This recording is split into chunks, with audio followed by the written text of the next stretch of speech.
دیکھیے آپ ہمارے بھائی ہیں اور میں سمجھتا ہوں کہ جماعت اسلامی ایز اے جماعت ان کی لیڈرشپ ہمارے لیے بہت قابل احترام ہے.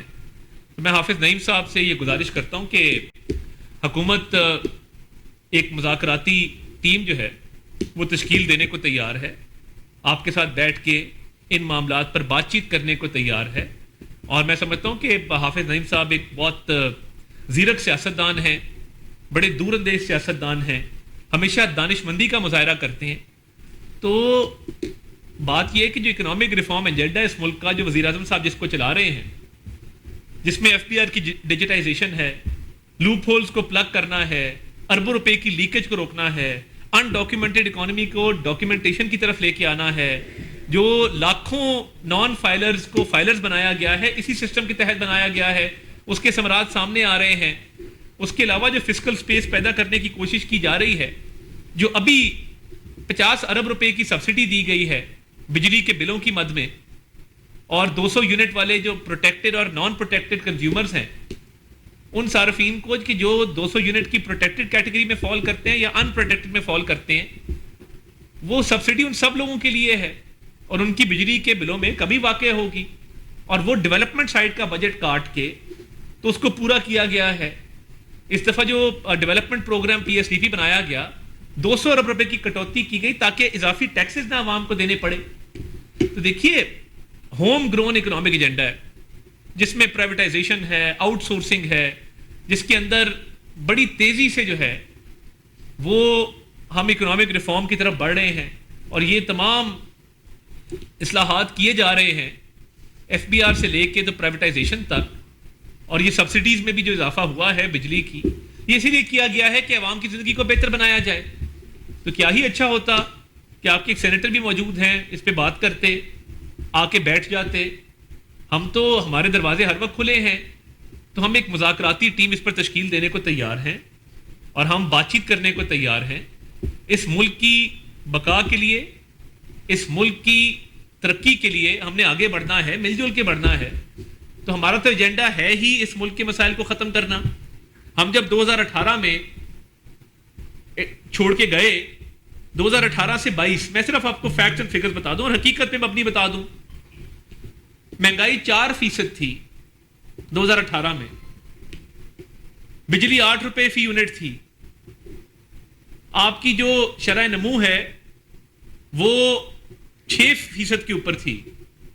4 سال کے اندر ایک اینٹ نہیں لگائی اور قرضوں کے انبار لگائے ایک ایسے شخص نے جو 190 ملین پاؤنڈ کا سکینڈل کر کے ایک بہت بڑے گروپ کو فائدہ دے گیا, جو توشہ خانہ کی گھڑیاں بیچ کے اربوں روپے گھر لے گیا, جو اتنا نقصان کر گیا کہ جس چیز کو اس نے ہاتھ لگایا اس نے تباہی کی ہے.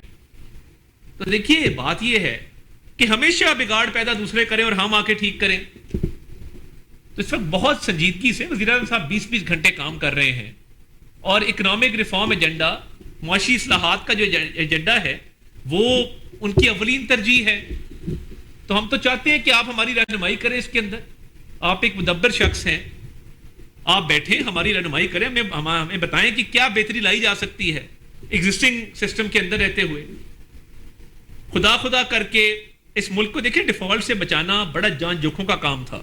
بیٹھے بیٹھے آپ تو اس پروسیس کا پارٹ نہیں تھے, مگر میں آپ کو گوش گزار کرنا چاہتا ہوں کہ ڈیفالٹ کے دہانے پر ہم کھڑے تھے, لوگ باتیں کر رہے تھے کہ جی یہ کل کو فلاں ملک بن جائے گا, یہاں ایئر لائنیں آنا بند ہو جائیں گی, بینکوں کے باہر لائنیں لگی ہوں گی لوگوں کی کیش وڈرالز کے لیے, لوٹ مار ہوگی سڑکوں کے اوپر, ایئر لائنز نہیں آئیں گی, ایل سیاں نہیں کھلیں گی. اس سچویشن کو اللہ تعالیٰ کے فضل سے اس رب کی ذات نے مدد کی, حضور صلی اللہ علیہ وسلم کے صدقے ہم آج بیٹھے ہیں اور ملک ڈیفالٹ سے بچ گیا. ورنہ تو آئی ایم ایف کو لیٹر لکھے جا رہے تھے, آئی ایم ایف کی ڈیل کو سیبوٹاج کیا جا رہا تھا. تو ڈیفالٹ سے بچا تو اس کے ثمرات کیا آئے؟ جو ہم ایک بنیاد رکھ کے گئے تھے, روپے کی قدر اتنی غیر مستحکم تھی کہ کبھی 300 کبھی 320, جو بیچارے ایکسپورٹر سے ان کو سمجھ نہیں آتی تھی کہ کریں کیا اور کس طریقے سے اس کو آگے لے کے چلیں. باہر کانٹریکٹس ہونا بند ہو گئے تھے, ایلسیاں کھلنا بند ہو گئی تھیں. آج اللہ کا شکر ہے اگر روپیہ مستحکم ہوا ہے تو اس کی بنیاد پی ڈی ایم کے دور میں رکھی گئی کہ ڈیفالٹ سے بچ گئے, روپیہ مستحکم ہو گیا, اسمگلنگ کے خلاف کریک ڈاؤن بڑا اچھا کام ہوا, اس میں آرمی چیف کی بڑی کاوش شامل ہے. انٹرم گورنمنٹ نے اس میں بڑا کردار ادا کیا. جو بنیاد PDF دور میں رکھی گئی اس کو آگے بڑھایا. آج اللہ کا شکر ہے کہ روپیہ بھی مستحکم ہے, مہنگائی میں کمی بھی جو ہے پچھلے سال کے مقابلے میں 23% سے 11% کے اوپر ہم آئے ہیں, اور بجلی پہ بھی سبسڈی اس دفعہ دی ہے. تو بات یہ ہے کہ 20 گھنٹے جو کام ہو رہا ہے, اور دوست ممالک کے ساتھ جو ہمارے روابط بڑے ہیں, تعلقات آگے بڑھے ہیں, اور سرمایہ کاری کے حوالے سے جو معاملات چل رہے ہیں, تو اس میں بڑی کاوش ہے موجودہ حکومت کی. تو ہم چاہتے ہیں کہ آپ بھی اس میں حصہ ڈالیں, آپ بتائیں. اور IMF کا معاہدے کی جو میں ذکر کر رہا تھا, دیکھیے یہ بڑی مشکل سے معاملات کو طے کر کے تو IMF کا معاہدہ طے ہوا ہے, جس میں اب آپ دیکھ رہے ہیں اسٹاک ایکسچینج میں بڑی تیزی ہے, اور اکنامک انڈیکیٹرز دن بدن بہتر ہو رہے ہیں. IT ایکسپورٹس جو ہیں وہ ریکارڈ IT ایکسپورٹس ہوئی ہیں اس ملک سے. تو یہ معاملات جو ہیں ان کے حل کے لیے حکومت کوشاں ہے, اور IMF کے معاہدے کے ہونے سے اب اکنامک اسٹیبلٹی آئی ہے. ہماری خواہش ہے کہ اللہ کرے IMF کا آخری معاہدہ ہو, جس طرح وزیر اعظم صاحب اکثر فرماتے ہیں. مگر ہمیں جو فیصلے کیے ہیں اس کے تحت آہستہ آہستہ کر کے ریلیف کی طرف بڑھنا ہے. ہمیں اس بات کا ادراک ہے, ہمیں اس بات کا اندازہ ہے. تو آپ اگر رہنمائی کر سکتے ہیں, یو مور دین ویلکم, ہم بیٹھنے کو تیار ہیں. مگر دیکھیے عام شہریوں کی زندگی کو اجیرن بنانا یہ تو کوئی طریقہ نہیں ہے, اور سڑکیں بلاک کرنا, دیکھیے پہلے ہی دہشت گردی کی ایک لہر ہے جس سے ہم نبرد آزما ہیں, اور اس پر قابو پانے کی کوشش کی جا رہی ہے. پاک فوج کے جوان, سیکیورٹی فورسز, پولیس, رینجرز قربانیاں دے رہے ہیں, پاک فوج کے افسر شہید ہو رہے ہیں. تو ہم تو چاہتے ہیں کہ ایک پرامن انوائرمنٹ ہو, اور آپ یہ جو ایجیٹیشن کی سیاست ہے اس سے ہٹ کے آپ آئیں, بیٹھیں, ہمارے ساتھ بات کریں. تو اس کے لیے آپ کی جب رضامندی کا اظہار ہوگا تو ہم حکومت کی طرف سے امیر مقام صاحب, میں, ڈاکٹر طارق فضل چودھری, یہ 3 رکنی کمیٹی آپ سے بیٹھ کے بات کرے گی, آپ کے تحفظات سنے گی, اور جو رہنمائی آپ فرمائیں گے اس پہ کوشش کی جائے گی کہ آگے چلا جائے. آپ کی ڈیمانڈ جو بھی ہوں, جو ایگزسٹنگ فریم ورک ہے, جو اصلاحات کا ایک ایجنڈا ہے جس طرف ہم آگے بڑھ رہے ہیں, اس میں قانونی طور پہ اور بہت سارے ہمارے جو ریفارم ایجنڈا کا پارٹ ہے اس کو ڈسکس کرنا ہوگا.